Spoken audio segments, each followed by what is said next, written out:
Hey, you're listening to the Speaking of Music podcast.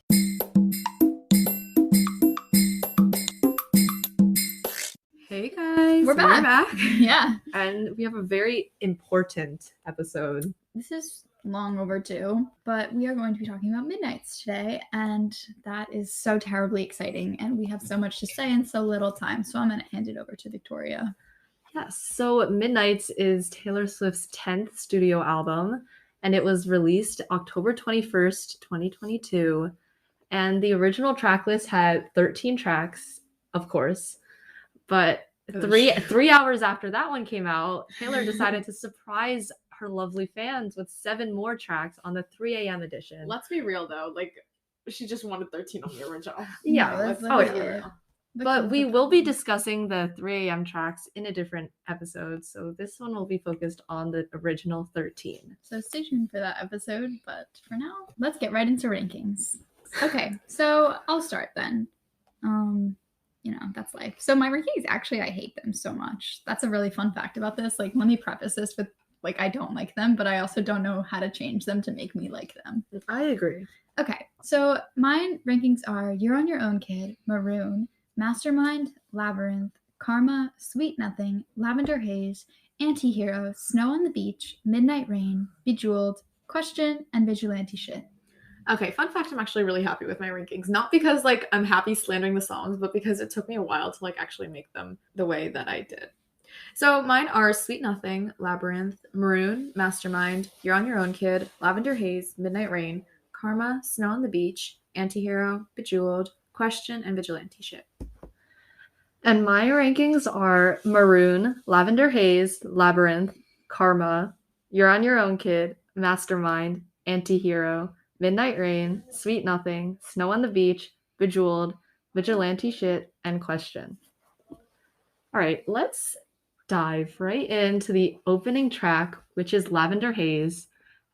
I do want to say the first time I think that anyone listened to this album and pressed play, there was a little bit of a jump scare, a little bit of a shock, because none of us knew what to expect. We had no idea what genre this was going to be going in. We didn't know what sound we were expecting. So this song definitely was a little bit of a shock. Yeah. But I think that the Meet Me at Midnight, very millennial of her, but really cute of her. It was cute. And I was staring at my ceiling at 5 a.m. listening to this. This is a true story. I woke up at 5 a.m. I was like, oh, time to listen to Taylor Swift. Literally, I was like, oh, time to listen to Taylor Swift. So I just rolled over on my bed and I was just staring at the ceiling. And then the line staring at the ceiling with you comes on. I was like, yes. I was also in bed when I listened to this album, but I waited. I stayed up until midnight. And I was staring at the ceiling just in the darkness. That's how I always listen to all my new albums. That's how I listen to this album. In the darkness, always, because I always wait. If I'm excited for it and I'm waiting up until midnight, unless for some other reason I can't, I'll just be staring at the ceiling, laying down in dead man's position. Sometimes hands over the chest. You never know. Yeah, no, I get a little hands over the chest moment. And if the song starts getting me really excited, I'll start dancing in my bed. Okay, well, the song did have a good energy. It really did. This was a really good opener. I think that this song, there was no other song that could have done what this song did for this album. Yeah. On the album.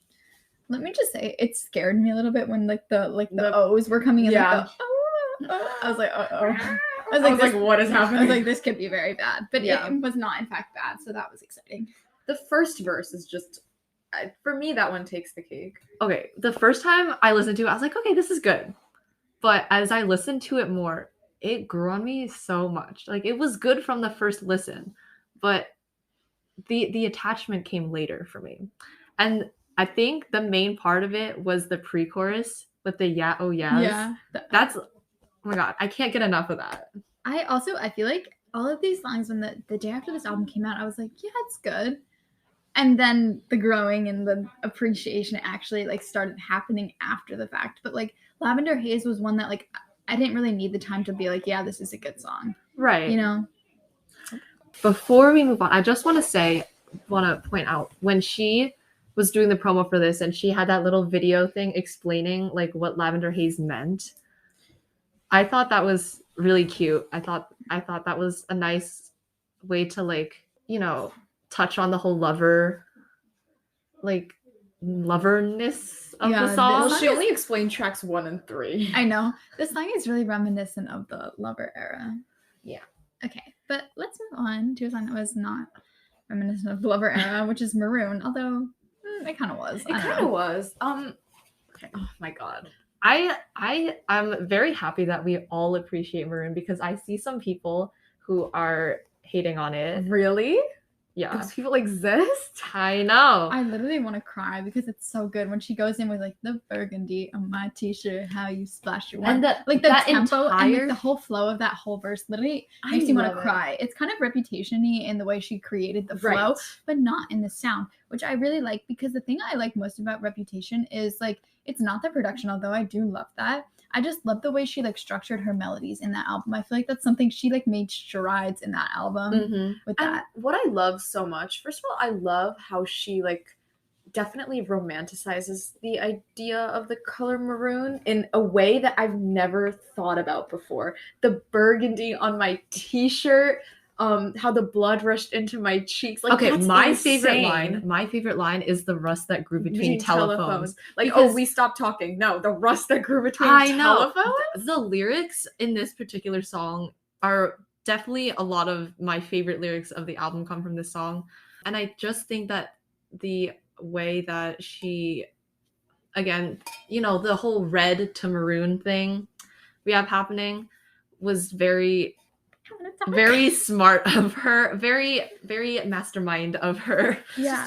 I was like, I didn't even think about it the first like maybe 1 or 2 times that I listened to it, and then wait, because obviously Maroon is reminiscent of a relationship, right? And it's looking back, so I was like, a lot of the lyrics had connections to her earlier songs, and maybe not intentionally, and maybe they're not referencing the same things, but I was thinking like, how you splash your wine into me, like, and clean has like the wine stained dress or whatever, but then I was like, wait, maroon is a shade of red. What? No way. Okay, it's like a more sophisticated red. It's Yeah, like it's more a more grown sophis- up. Yeah, but I thought of it as like, okay, so first of all, they're both track 2, which Victoria pointed out to me. So I was like, oh, they're related. And then I was like, wait, like Loving Him was red. She's talking about this fiery romance, and then maroon, she's looking back at a romance, and she's like, oh, well, it's over. Yeah, and I really like how the story is told in this song, starting with verse 1 when you still see them in the whole relationship on the floor with your roommate, cheap ass crouton rose. That's how I love that. So much. But then you get to verse 2 and it's about how they're not, or like they're getting out of the relationship like at that point, and how the chorus changes from "and I chose you" to "I lost you." Yeah. Just the storytelling element works so well in this song as well. Yeah. Okay. We're going to move on. We can talk about Maroon all day, but we're going to move on to Antihero. And we have a lot to say about this one, too. This was the lead single, so this is the one that got promoted right and off the bat. It was a good choice for a lead single. Yeah. I think it was a good choice between really, really catchy and really upbeat, but also very meaningful. Yes, and the music video was really good. It was. Okay, I literally wanted to cry the first time I heard this. I was like, what is going on? She was like, it's me. Hi, I'm the problem. It's me. I think you could pull up because I was like texting my reactions into the Speaking of Music group chat, like as this was happening, because I knew both of them were asleep. Right. So I was like, let me just like get all my thoughts out. And so I was just like typing like as I went on and like sending messages. Oh my God, I looked crazy. I looked insane. I must have sent like over 100 messages that night, but like with no response. No, but then like, yeah. And then I was like, oh my God. I was like, she just said sexy baby. I was like, that line threw me off so bad too. Yeah, I was like, I rewinded it. The first verse has my entire heart. Like every single line of that verse is just spot on. I have this thing where I get older but just never wiser. Midnights become my afternoons. Yeah. Just the flow of everything and the perfect placement of every idea. We could talk about Taylor's lyrics forever, and this song also has such a good she uses her words properly in this song. Right I feel like even with Taylor you get a range. Like some songs the words are just more like generalized, but this song, one of my favorite lines is in the second pre-chorus where she goes, "Did you hear my covert narcissism I disguised as altruism like some kind of congressman?" That's a lot of big words. It's a lot of big words. I was like, okay, lady, stop making me feel dumb. But then the I thing actually is heard that the it- words. I was like, wait, I know what that means. The thing is that it makes sense too. It's not even like she's just like big words throwing, like it makes sense. I hate when people just throw in Yes, big we words. know, Sophia. Yeah, we know. Okay, like, okay. Actually, in that pre-chorus, I just wanted to talk about, like, I wake up screaming from dreaming. One day I'll watch as you're leaving, and that just has so many ties back to her earlier music, like in Afterglow when she's like, oh, like I made it up, or even in The Great War when she talks about like maybe it's my past screaming from the crypt, like telling me to punish you for things you never did, and like just all these lyrics of her like having distrust in her partners, or even Peace where she's like, yeah, like I couldn't give you anything, but like, you know, that's still, I couldn't give you that peace that you could have with anyone else, but would it still be enough? I don't know. I just love that this song, she talks about how like personal and emotional it is to her, and I feel like you can just tell because like in all her other music, all these themes are like coming together in this song. I think that this album overall has that very unique characteristic because of the whole concept of that it's supposed to be from 13 Sleepless Nights throughout her career, and so you can get like a more insightful look into her past and her feelings at certain moments in time. All right, so now we're going to talk about Snow on the Beach, and I'm not going to lie, I had such a burning hatred for the song the first time I listened to it. Really? So Yeah. this song is featuring Lana Del Rey, and I think No, it's not. Let's not lie. It's not featuring No, Lana it Del Rey. literally is when she goes, "Are we falling?" No, literally. Okay, but I think the thing is that because of the whole, just the idea of a Taylor and Lana collaboration, just put people's expectations for this song on a different level, and I just feel like people were expecting so much from it. But the song is actually so beautiful. I've repented Yeah, my no, ways. I was Like gonna- I've gone back. Like I've begged for forgiveness for this from this song because these lyrics are just so beautiful. Right. Like beyond Okay, beautiful. especially the verses. Yeah. I just No, love the verses when she definitely. goes, The chorus is Okay, I have things to say, so hold that thought really quick. Let Anusha. Like there's just it's so very like storybook of her. Mhm. It's so calming and just beautiful. And I mean we talk about our lyricism every 2 seconds of this episode and every other Taylor episode, but just the it's such an art to choose a specific set of words to describe an idea that could be described in a totally different way. Like these words just make sense in the context of snow and love and beauty. And So what I'm not gonna lie to you. When this collab was announced, I expected this exact thing to happen. I expected it to be a slow song with her as background vocals because, you know, I listened to Breathe, okay? I listened to Soon You'll Get Better. I listened to all those songs. So I know the deal. I know the drill. I know that Phoebe was an anomaly. Yeah, I was gonna say I think people wanted another Nothing New. And you weren't going to get that, okay? So I was actually, when I was listening to it the first time, I specifically remember sending a text that was like, wait, I think this might be my favorite so far, which is funny because now it's lowest on my rankings out of the first 4 tracks. But then it also grew on me because it used to be last. I don't know. I just feel like I expected too little of this collab, actually. I was like, yeah, this is going to be bad. And then it wasn't bad. It was actually good. And I got over the fact that the chorus threw me off a little bit because I just thought like the verses were literally the most gorgeous thing I'd ever heard in my entire Right. life.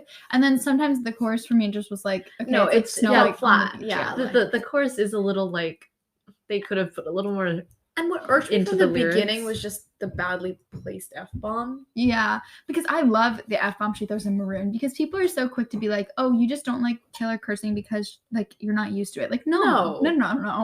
Like, I love the F-bomb in Cowboy Like Me. And I I love it love- in Betty. Like I love when she does it right, it's perfect. No, I love when in The Man, the way she goes Yes. like, oh, the way she does it in like the Bridge of the Man, she's so real for that. And the way she usually enunciates the curse word is like even better because like you could tell she hasn't been able to write music with curse words for so long. And then she goes, ah! No, but in this one, my problem with it was like a hippie F-bomb. Yeah. Yeah. It's like the way she says it's like really like stoned. Yeah. Okay, I do think that this song has its place on the album. It has its unique sound and it has its it has its good lyrics. And I like the outro. The whole it's coming down, fading out bit. Yeah, I like that. And as you two already said, the whole like, I feel like we came into it with the wrong mindset.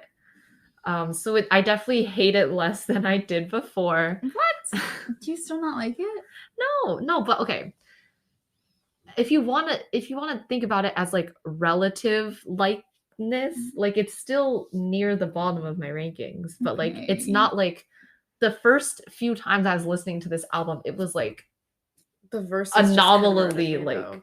The verses like fully converted me, but we have to move on. We're Okay, gonna talk about You're on Your Own, Kid now. You always happen. Okay, I love this song so much. It's exactly the type of song I like. I said that. It really yes, you is. did. Okay, so this song is track 5, which is an important track. I don't know how to feel about this being track 5 though. Me neither. Yeah.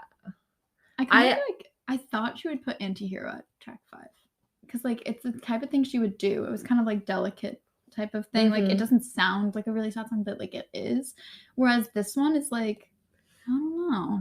I don't know if this was the right choice for the track 5. I agree with that, but I'm not angry at it per se. But it's my favorite song on the album, so I feel like weird saying that. Yeah. So this song I feel like has a different feel. We get a little bit of a different. I feel like this has a much more storytelling type of lyricism than the earlier tracks did. And I know Sophia's gonna bring it up, but like the coming of age movie-ness of especially the bridge. Yeah.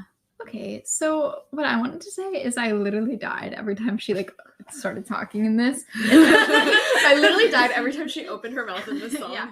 I literally died dead. R.I.P. me. I love how we both went. I see myself in this song. Isn't that terrible? Isn't that such an annoying thing to say? Be like, I really connect with this, but I feel like I do, and I just love the pre-chorus when she goes like sprinkler splashes to the alliteration. Ashes. Oh my god, The it alliteration sounds of so good. sprinkler splashes makes me want to cry. I searched the party of Better better bodies. bodies just to learn that you never cared. I literally wanted to cry, especially when in the second pre-chorus it changed to just to learn that my dreams weren't rare, because like I felt like every single part of that in my bones. I was like, I'm not original. I was like, everyone else is just like me. The genius right. annotation is so funny. Taylor has a habit of experiencing epiphanies at parties and social gatherings.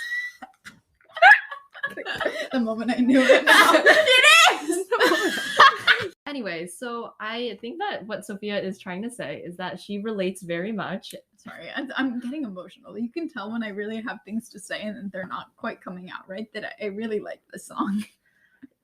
I do really enjoy the whole upliftingness, like how it kind of starts, I guess, sad, like not really, but I guess it starts out sad, but then we get the whole, so make the friendship bracelets, take the moment and taste it, you've got no reason to be afraid at the end of the bridge, and you just feel so like good about like, yourself. This song I associate so heavily with like, she's like, the scary part is you're on your own now, but the cool part is you're on your own now. I'm like, that's this song. Okay. Like a sentence. We're gonna move on to Midnight Rain. Jump scare galore. This one? No. I have a story about this song. So I listened to this album one lovely morning, not for the first time, but I listened to it, and then I was just thinking about my deep hatred for Midnight Rain. Then I picked Sophia up from her house and we drove to Five Below. And then I was like, I really hate Midnight Rain. She's like, no, it's not that bad. Like she was like, it's not that bad. Like, I don't hate it. It's like not in the top of my rankings. This was like the day after, 2 days after. Yeah. Came out too, she was like, it's not at the top of my rankings, but it's like not at the very bottom either. I was like, no, I hate this song. Then I go home and then I listened to it like 3 times out of like impulse. And I was like, dang it, this song is so good. Okay, wait. I'm like going up to my like millions of texts and I'm trying to see what I said within Midnight Rain. Very Lord. Oh, you said jump scare. It was it is a jump scare. I went, what the F? Midnight Rain, jump scare, in all caps, 3 separate text messages. And then, hello Chromatica. I thought that was so funny because when I read that, I was like, what? Then you understand what I was saying. Yeah, but then it's also like not. Okay, but it is, but it's not. I love this song because it's in the most literal sense her declaring that she is the problem. She's like, he was sunshine, I was midnight rain. Like, I love that's what made Chromatica to me. Declaration of being the problem so much. Also, I love the slow motion love potion part.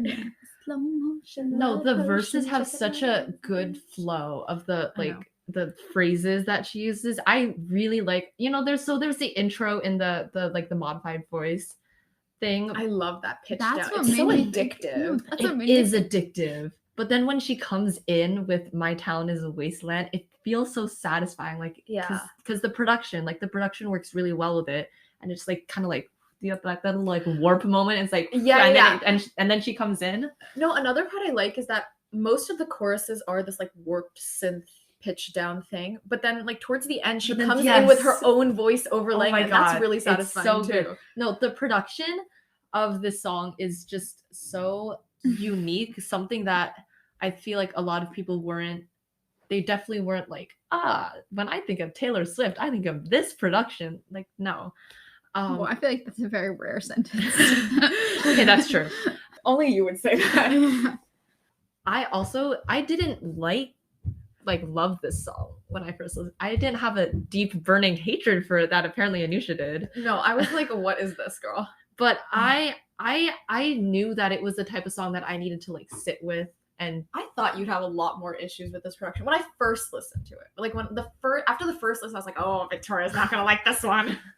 Well, okay, it's not that. It's the thing is, okay, when I first listened to it, also I was like, I was like, I don't know. This is a little suspicious. But then, like I said, once you like, I guess, get used to it and you start thinking about the other parts, like not just focusing on the sound of it, then you can appreciate it a lot more. I love how I get a visceral feeling every time I listen to a song on whether or not Victoria would like it. Like, yeah, like just her.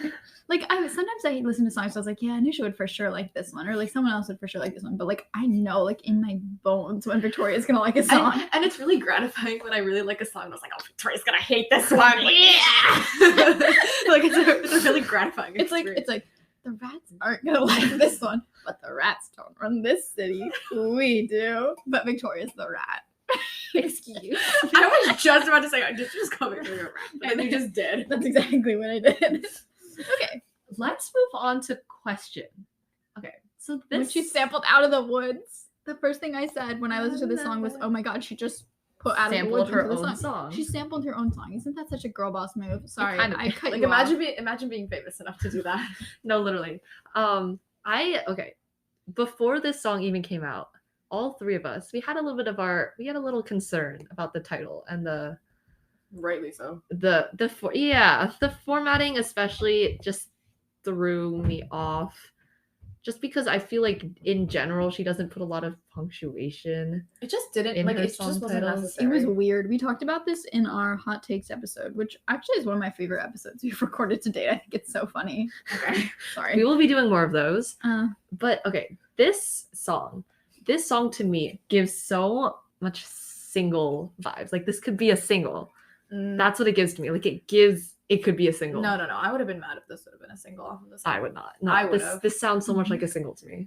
No, I would have, because I just have a lot of problems with it, and these are opinions that I'm not really gonna repent. I have a feeling like. No, yeah, me too. Like with Midnight Rain, I was like, maybe I could like this in the future. I hate it right now though. But like with this song, I was like, I'm not gonna repent these opinions. It's kind of funny though, because I didn't really love Question when I first listened to it, but then like a week after the album came out, I was in like a big Question phase for no reason. That surprises me. But then that now surprises me. But it's weird. It was like weird because I was like, I don't like it, but then I liked it. You know what I mean?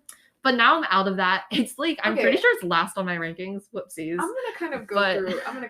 First of all, the Good Girl, Sad Boy, Big City, Wrong Choices. I literally wanted to cry when I heard that. Okay, but the thing is that the first verse has my favorite lyric of the song, which is, because I don't remember who I was before you painted all my nights a color I've searched for since. That one is good. I love that lyric. It's not like the best lyric off of the album though. Like it's a good lyric. Okay, in the song I think it's the best lyric. Time can't stop me quite like you did. I don't know why I'm so attached to that. I love that lyric so much. Although I think The Great War might have some of the best lyrics. The Great War. Okay, I'm gonna go through my second problem. The chorus starts off with, "Can I ask you a question?" And then she asks like 17 questions.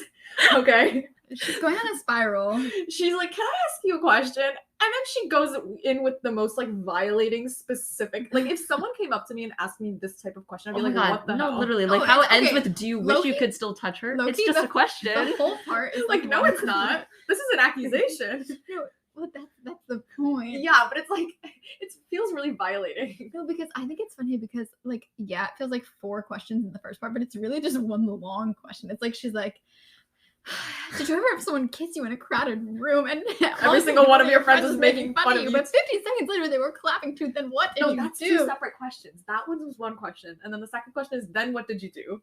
Did you leave her house in the middle of the night? Oh. Did you wish you'd put up more of a fight? That's 4.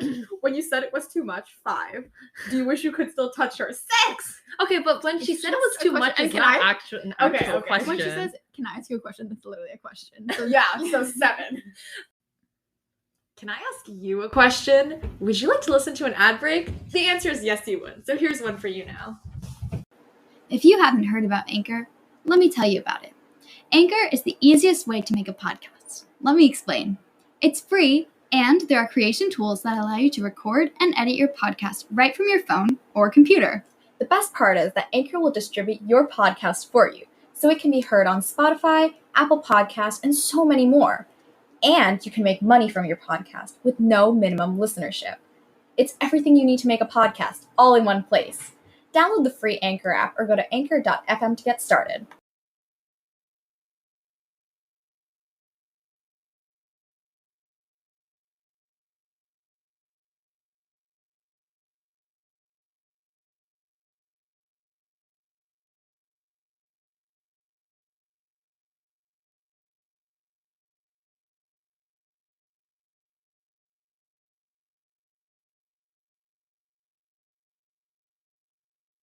Hey guys, we're back. Actually, wait, that's the beginning. Okay, we're back from our ad segue. Okay, guys, so we're back.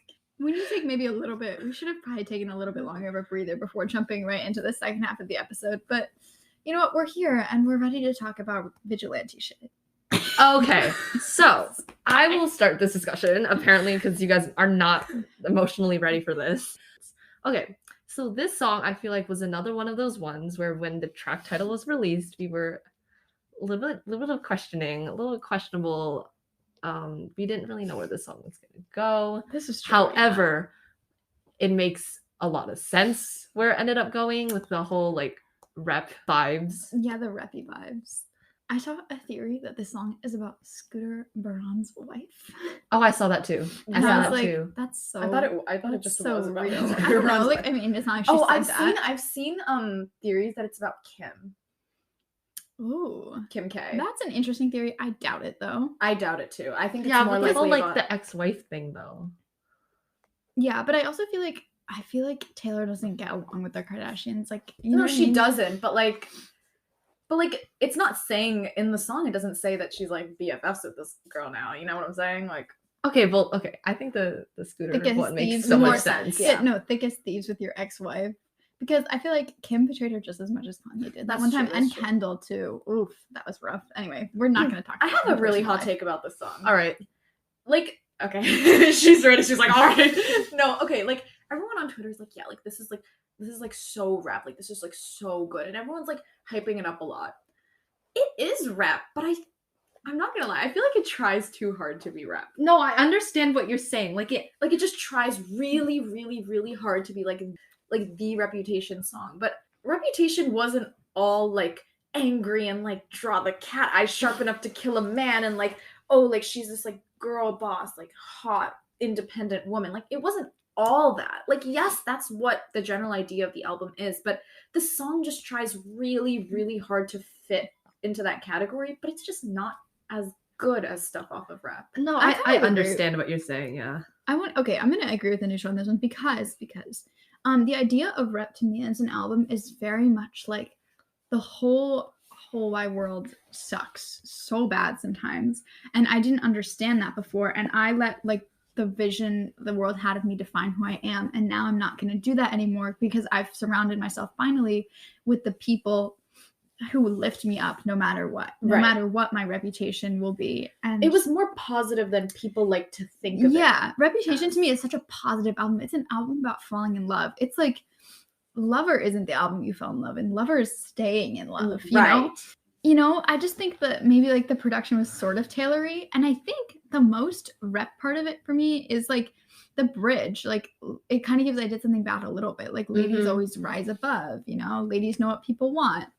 Okay, I feel like the structure was a little interesting because I think when I was first listening to it, I expected it to go somewhere more, like to like get bigger, and it Mhm. just didn't. It stayed small. But I still like the third verse. The while he was doing lines and crossing all of mine, someone told his white collar crimes to the FBI. That's literally one of my favorite lyrics. I love It that. is. But like the structure and the flow of the song just isn't my favorite. And it tries really hard to be this like super like dark, like underground, like super main character villain type I of don't know. anthem. I And feel I'm like just people not a just fan try of to them. make it what it is. Like I think it's just a fun song to listen to sometimes. It's not my favorite. It will never be my favorite, but like I like it. Yeah, I I don't agree. really have that many bad things to say about it. What I do like to talk about is how Taylor thirst trapped to like with the eyeliner thing. Oh, Yeah. yeah. And I literally wanted to cry. I thought that was so funny. Okay, but let's move on to To Bejeweled. I think it's kind of interesting that this is coming right after the dark Right. I think it's intentional. villain I think character. it's funny. I think it's Yeah. It's like the rep lover pipeline.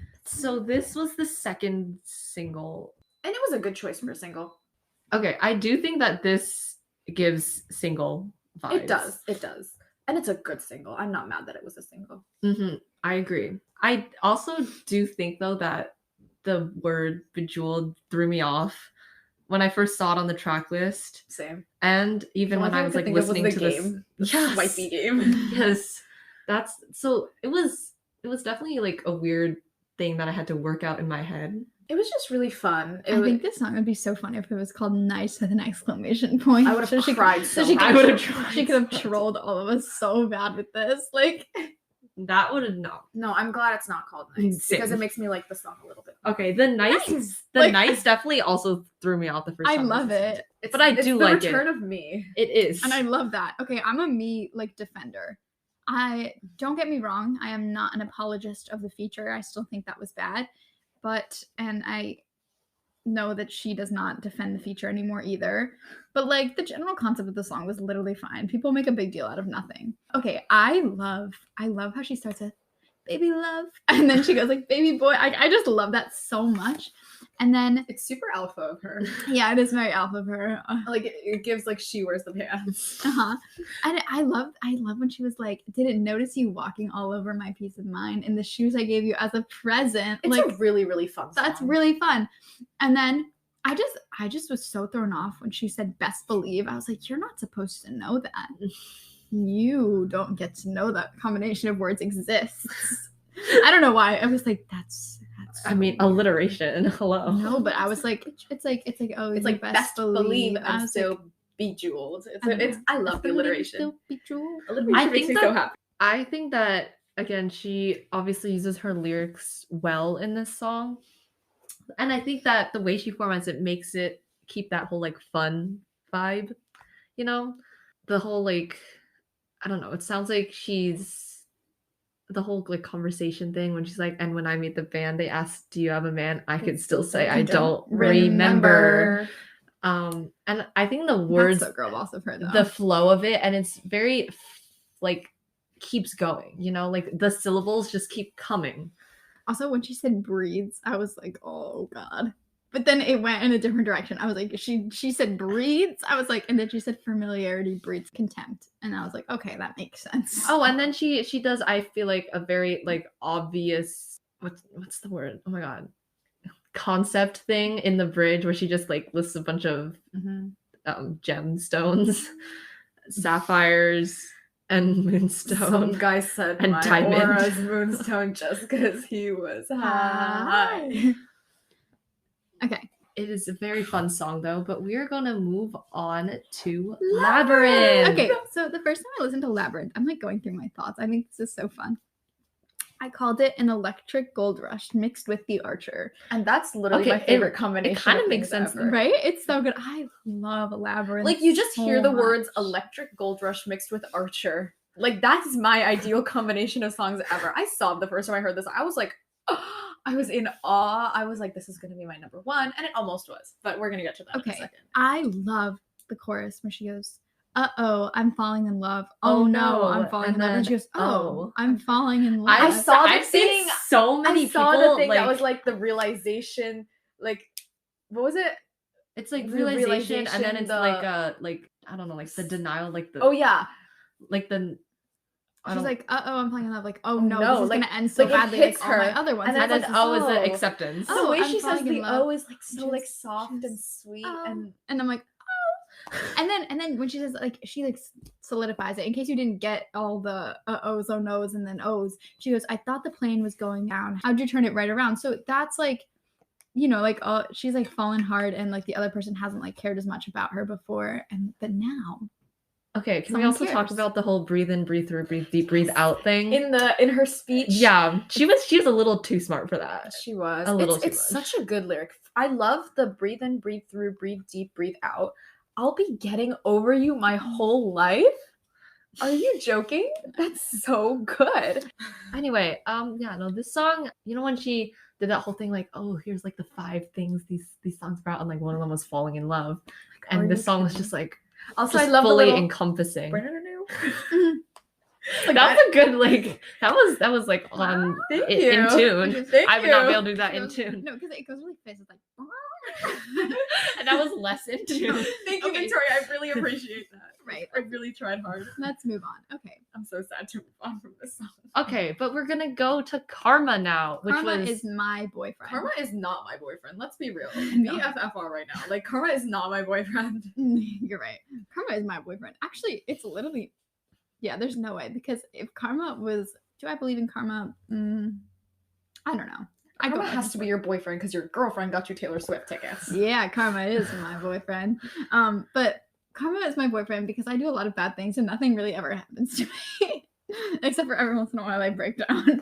So I'm like, every once in a while. like, so that's why I don't believe in karma. Like, I feel like I just do nothing and then like good things happen to me. Sure, Anyway. girl. But I was so excited for this. And I think everyone was. Karma is my boyfriend. Karma is a god. And she was Karma like, is a relaxing thought, actually. I love the lyric. Karma's a relaxing thought. Aren't you envious that for you it's Because not? everyone's like, yeah, like Karma's like this lost album. It's about like revenge and betrayal and like her inner thoughts. And then she goes, Karma is a cat. And she was so real. She really said, BFFR, Karma is my cat. Like, cats. Purring in my lap because it loves me. No, because the thing is that all the lyrics in this song are so like correct. I Yeah. feel like they're all just so Taylor of her. Oh, yeah. Also, the second verse being so clearly directed at her like old label and all the people who Oh, screwed yeah. her over. Spider Boy, King of Yeah. Thieves. Weave Yeah. your little webs of opacity. I love the word My opacity. pennies made your crown. Trick me once, trick me twice. Don't you know that cash ain't the only price? It's coming back around. Because Opacity it is. seems like a very Victoria word. yeah. Sure.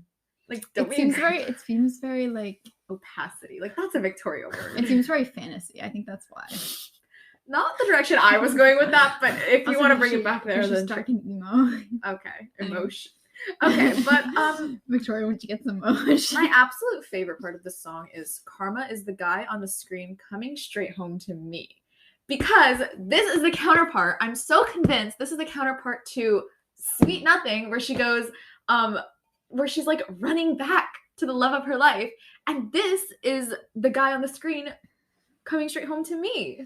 Yeah. It's like the same thing. Like maybe because she's talking about the same person. Yes, she is, and they like run Mayhaps. to each other. Like they are their like the source of comfort is running back home to I each also other. think it's so good when she goes, Karma's on The your scent like a bounty hunter. Karma's gonna track you down step by step from town to town. Oh my god, it's so fun. I love that like whole part of like the breakdown so much. There's a lot of pop production in this song, but then when the breakdown, like when this happens, it gets really like stripped, and it's just like because Karma is the thunder. It's like really ominous, and it's like, oh damn, she's coming for you. Like, Yeah. like No, yeah, this Taylor song is just on your scent. Like, this song bounty just did hunter. everything right. yeah, it was perfect. And And I'm glad it wasn't like super like dark or like revengey, because it was, but it was also like no, yeah, that's what I'm bop. saying. Like it did exactly what it was supposed to. I'm Like, not gonna lie, that's kind of how I always felt like Karma was gonna be like. And because like I was a Karma truther, I'm not gonna lie. But I just felt that like it was gonna be very 1989 like. Yeah. And I just felt that it was just gonna be like, look at what you've all put me through, but look at where I am. Like all this like karma is like good for me, but bad for you. So it's exactly what I thought it was gonna be. I mean, obviously the song was like, different, but like the theme stayed true to me. I didn't think Karma was gonna be like Reputation. I feel like people gave Karma too much reputation-ness to it. Okay, and we're gonna move on to the penultimate track, much to Anusha's delight, which is Sweet Nothing. I literally want to cry. This song is so good. I know. I was really convinced that Labyrinth was gonna be my number one for a long time, and I still could make it my number one. Like I definitely could. But the thing that I love most about Sweet Nothing is that the style of the song and the production of it exactly reflects what it's talking about. It's just so simple, and it doesn't ask for anything. It's just a piano. It's just her voice. Like that's it. And I feel like this definitely gives Anusha would like this song. yes, this is literally like the exact type of song that I would like.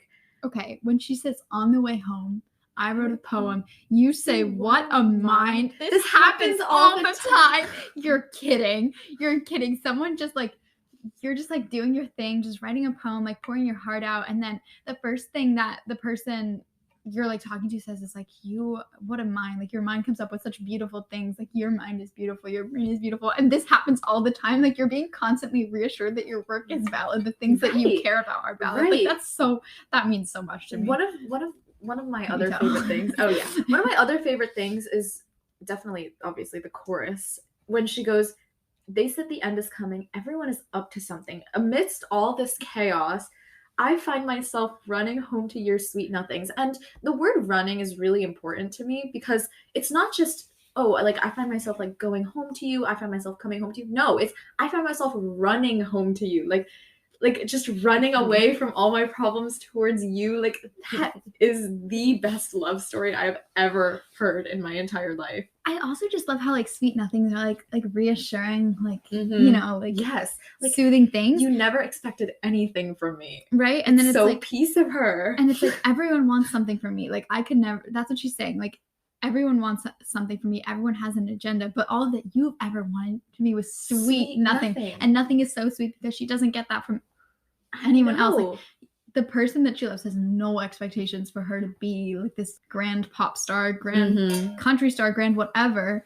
It's just like be whoever you are and I'll like accept you either like any way that you come to me, and that's so beautiful. Also like all the oohs, like a warm hug. Like I put my headphones on and I listened to that and I started like floating. I kind of think of Dorothea with the oohs. I don't know why. I can see that. Like the harmonies, I'm ascending, levitating, perhaps. Yes, and she's just like levitating off her bed, listening to Sweet Nothing. Was. That was me. How that you have no proof that wasn't me. But like I didn't really like pay attention. Like I didn't think it was bad the first listen. I just didn't pay attention. I was like, oh yeah, like it's like a song on the album. It is a song on the album. Yeah, I was just like, but then like I listened to it more closely. I was like, oh my god. Yeah, are you kidding me? This is like my song. Right. Okay, so let's move on to the final track, which is Mastermind. I had a passionate Mastermind phase. Like I remember. I knew you would. Told you none of it. So did I, though. I had like a very similar passionate Mastermind phase. I feel like Mastermind in different ways is the song that all three of us would like differently. Like, you know what I'm saying? Like for separate reasons, this is exactly the kind of song that all three of us would like. Oh God, it is such a good. For me, it's the flow of the chorus. The chorus was my favorite part. There was, in my little Mastermind phase, I was like at the track doing my little running workout, and literally every single step, I was just like singing to the chorus, like around the track. And that's what I was doing. Like I could only sing that part of the song in my head. I've also shared this experience. What if I told you none of it? I was running to the song the other day. Speeding. Oh my God. And the whole point is that none of it's accidental, but neither is like her production. Like her production is just so perfectly placed, and the way she says everything is so deliberate. So none of it is accidental in the song. I think that this song is just like a Taylor, like as Taylor should type of song, you know, like she knows she's a mastermind. Everyone knows she's a mastermind. Like let's just accept it. But I love this. No, I like it because I like the whole like planning, the whole if you fail to plan, you plan to fail. Okay. Sure. You know what? Strategy sets the scene for the tale. Giving very much things that I like. Yeah. In life. So that's what I'm saying. Like we all like this song for in Okay, different I do have to say, aspects of it. though, when I first listened to the song and we got to the bridge and she goes, no one like wanted to play Play with me as a little kid. I was like, what? No, I was like, whoa. She really said, this is for you. This is for you. she like, really was oh just my like God. lonely. Oh, also when she goes Machiavellian. Machiavellian is such a Victoria word. Yeah. Just so you know. No, but like the idea that I love from this song is that she thinks that she's the mastermind behind it, but at the same time, like she knows that she's not. Like in the first verse, the planets and the fates and the stars align. The universe worked in her favor. So yes, she's the mastermind, but so is the universe, you know? Yeah. That's where I was kind of gonna go with this because people are like, oh, like invisible string was all a lie. No, invisible string and mastermind can coexist. They do coexist. They do coexist, in fact, because invisible string is her saying, like, oh my God, the world literally fated me to be with you. I'd like to think that I'm meant to be with you and that our whole lives, like, there's been something connecting us. And even this when is we so didn't know karma each is my other. boyfriend It is because so like karma the is my universe boyfriend. has led her to this point. Yeah, but then mastermind is her saying, yeah, the universe might have led us together, but I sure as hell was not going to She let this finessed like, this. like, Yeah, she yeah. did not fumble the bag. Yeah, she's like, I sure as hell was not going to let this get away from me. Right. And she didn't. And then he knew the whole time. So you That's know my what? favorite. Yeah, I like how the story, like the switch at He the knew end. the whole time. No, because this track in general is just such a, it's like is Taylor. Like the track is the 13th track, the Yeah. closer of this album. The whole like every single part of the song is just so representative of her. But I also feel like, right? I think this song is so reassuring because I feel like in a way sometimes she's like, oh, I've tricked everyone into loving me. Like no one actually loves me. Like I like manipulated them into loving me. She says that in Paris. Like she's like, yeah, I want to trick you into loving me forever. Like you don't have to trick anyone, you know? Like that's such a sad thing. But then she wants Mastermind, to. she said, you knew. Right. You knew that I was trying to do it and you went in willingly. Like you chose me just as much as I chose you. Like I didn't trick you into anything. And that is so beautiful. And that is a beautiful way to wrap up today's episode. So thank you all so much for making it all the way through.